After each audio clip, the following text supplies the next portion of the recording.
অ্যানাস কিচেনে আপনাদের সবাইকে স্বাগত। আশা করি সবাই ভালো আছেন। আজকে আমি বানাবো সম্পূর্ণ অন্যরকমভাবে রুই মাছের ঝোল। আমি আজকে 8 পিস রুই মাছ নিয়েছি আর নিয়েছি আলু ও ডাঁটা। প্রথমে মশলাটা তৈরি করে নেব। 1 টিস্পুন করে হলুদ গুঁড়ো, লঙ্কা গুঁড়ো,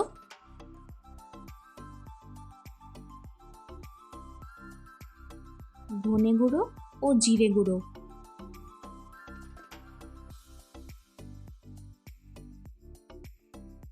মশলাতে জল দিয়ে গুলে রাখবো।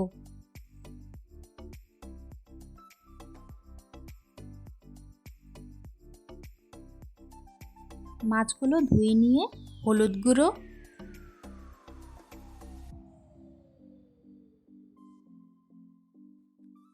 লঙ্কা গুঁড়ো,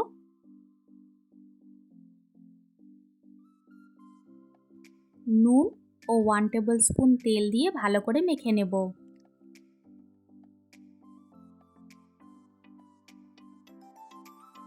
আজকের রেসিপিটি যদি আপনাদের ভালো লাগে, আমার চ্যানেলটিকে লাইক, শেয়ার, সাবস্ক্রাইব করে আমার পাশে থাকবেন।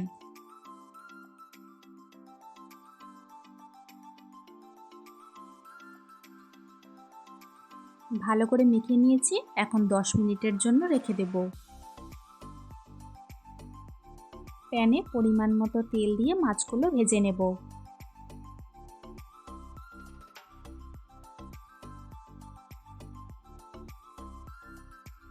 রুই মাছ তো অনেকভাবে খাওয়া যায়, একবার আমার রেসিপিটা ফলো করে এইভাবে বানিয়ে খাবেন, আশা করি ভালো লাগবে।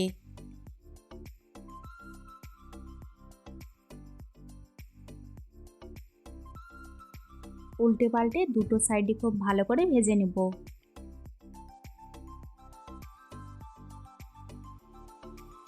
মাছগুলো ভেজে নিয়েছি। এখন একটি বাটির মধ্যে তুলে রাখবো। কড়াইতে 2 টেবিলস্পুন তেল দিয়ে গরম করে নিয়ে একটি তেজপাতা ও সামান্য জিরে ফোড়ন দেব।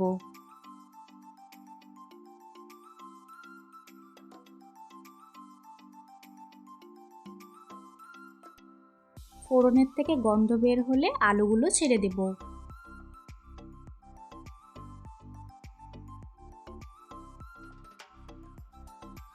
আলুগুলো হালকা করে ভেজে নিব।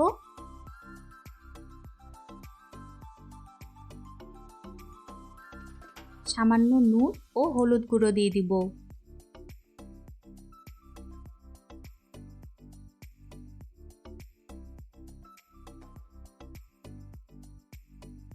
আলুগুলো হালকা করে ভেজে নিয়েছি। এখন ডাঁটাগুলো ছেড়ে দেব।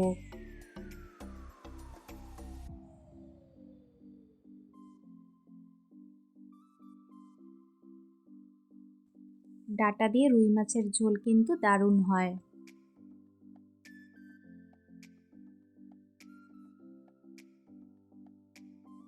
ডাঁটাগুলো দিয়ে 1 মিনিট মতন ভেজে নিয়ে গুলে রাখা মশলাটা দিয়ে দিব।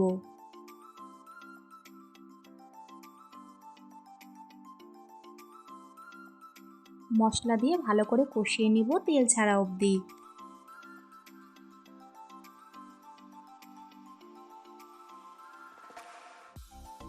তিন 4 মিনিট কষিয়ে নিয়েছি। এখন পরিমাণ মতো জল দিয়ে দিব। আমি এখানে গরম জল ব্যবহার করেছি। গরম জল দিলে ঝোলের টেস্টটা কিন্তু খুব ভালো আসে।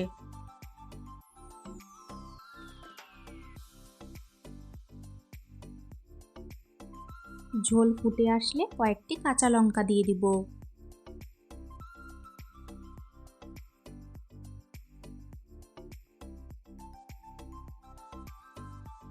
এখন ভেজে রাখা মাছগুলো ছেড়ে দেব।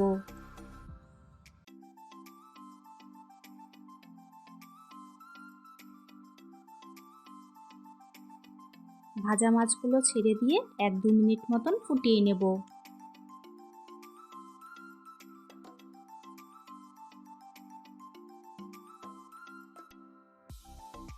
ব্যাস তৈরি হয়ে গেল আমাদের আজকের রেসিপি, খুবই টেস্টি ডাঁটা দিয়ে রুই মাছের ঝোল। রেসিপিটি কেমন লাগলো অবশ্যই কমেন্টসে জানিও। আজকের ভিডিও দেখার জন্য সবাইকে অনেক ধন্যবাদ। সবাই খুব ভালো থাকবেন।